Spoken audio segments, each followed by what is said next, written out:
ولله الحمد كل الأفكار اللي كنا نتكلم عنها بدأ تطبيقها فعليا.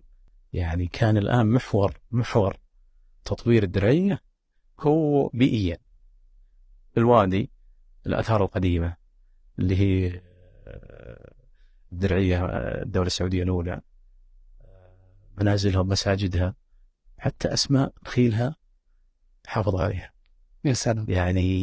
يعني في كل ما كنا نتكلم فيه الآن بدأ يطبق بشكل علمي بشكل رائع، يعني أكثر مما كنا نتخيل إنه. يا سلام، لاحظت أبو محمد كيف يتكلم بشجن.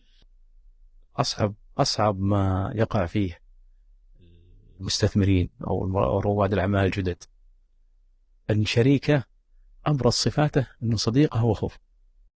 كنا جالسين أنا بحي جاكس بالدرية وجالسين شلة بالجامعة، كان واحد يقول كيف يصير تجار؟